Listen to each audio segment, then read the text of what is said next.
বাংলাদেশের আদালতে গত 2রা মার্চ গত পরশু একটা অবিশ্বাস্য ঘটনা ঘটেছে। গত 18 মাস ধরে আদালত হয়ে গিয়েছিল সরকারের তল্পি বাহক। নানা কারণে সেটা হয়েছিল, সেসব কারণ আপনারাও সবাই জানেন।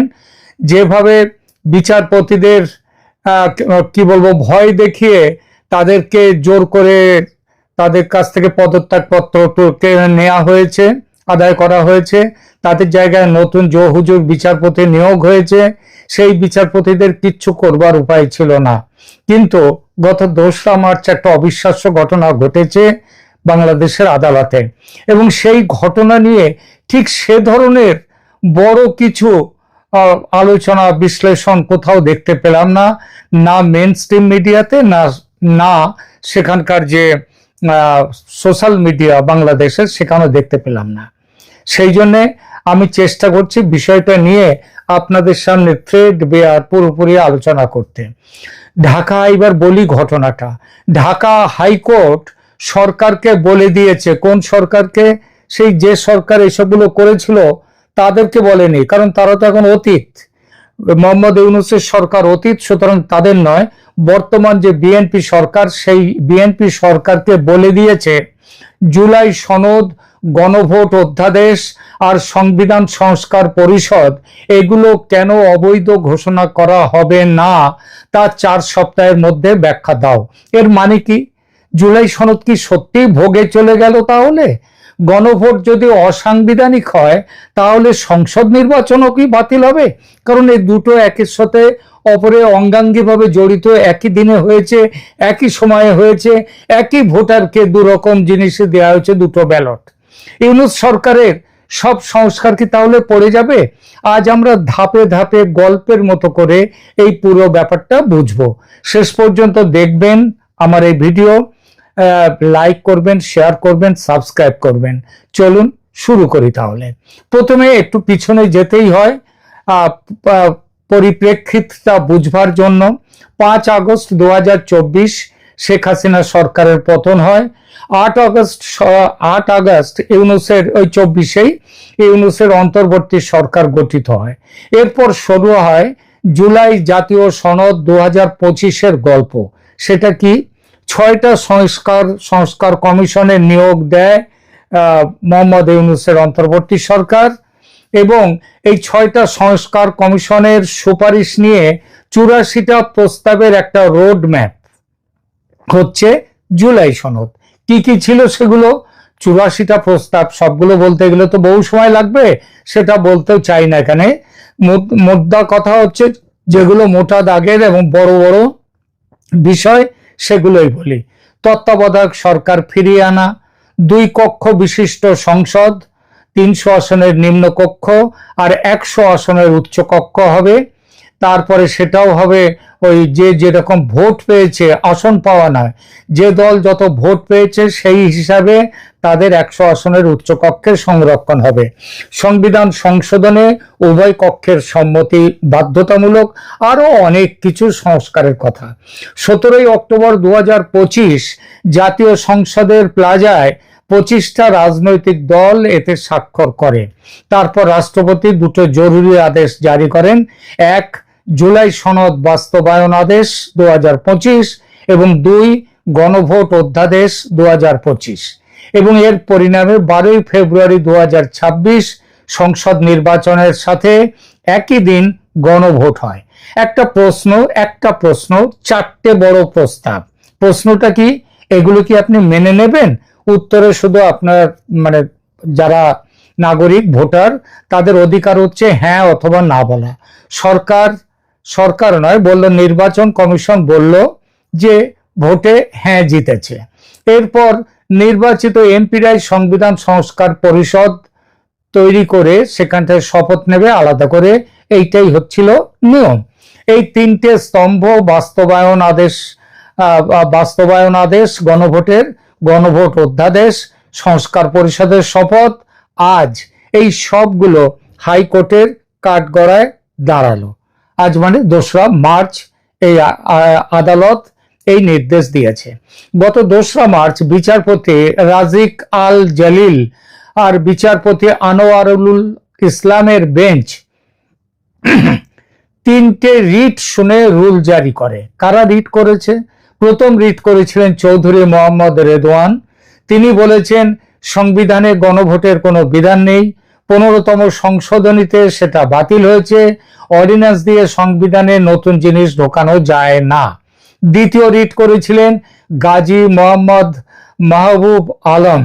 তিনি সংস্কার পরিষদের শপথকে চ্যালেঞ্জ করেছেন, বলেছেন একজন এমপি কিভাবে দ্বৈত ভূমিকায় সংসদ সদস্য আর পরিষদ সদস্য উভয়ই হতে পারবে কিভাবে?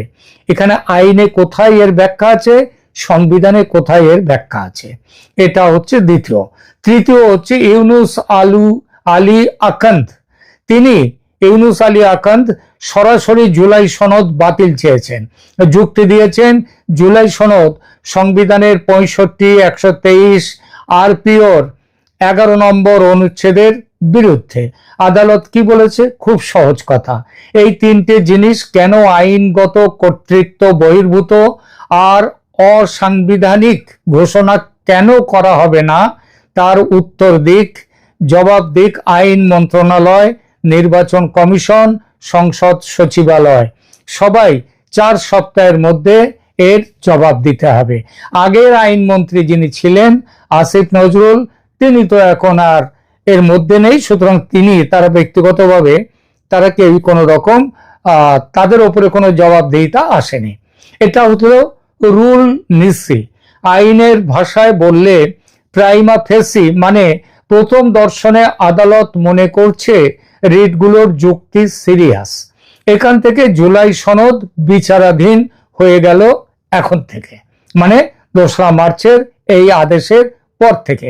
স্টে অর্ডার নেই, কিন্তু স্টে অর্ডার না থাকলেও তাহলে কার্যকরীভাবে এটা স্টে অর্ডারের মতনই হয়ে গেছে।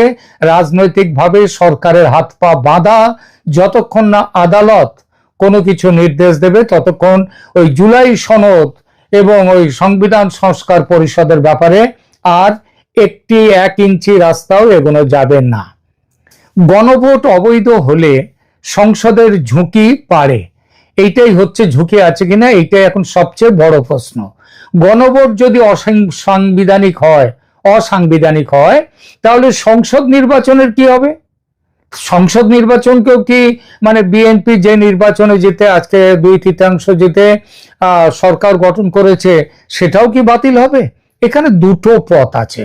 পথ নম্বর 1, কোর্ট বলতে পারে গণভোট একটা আলাদা অধ্যাদেশের বলে হয়েছে আর সংসদ নির্বাচন হয়েছে রিপ্রেজেন্টেশন অফ পিপলস যে অ্যাক্ট, সেই অনুযায়ী দুটো আলাদা আলাদা ব্যালট পেপার, তাই গণভোট শূন্য হতে পারে, সংসদ ঠিক আছে।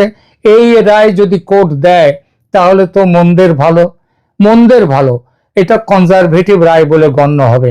আর 2 নম্বর পথ, যেটা অনেক বেশি বিপজ্জনক, 12ই ফেব্রুয়ারি একই দিনে একই ভোট কেন্দ্রে দুটো ভোট হয়েছে, একই ভোটার ভোট দিয়েছে, একই ভোটারদের হাতে দুটো ব্যালট, প্রচার চলছে জুলাই সনদ নিয়ে।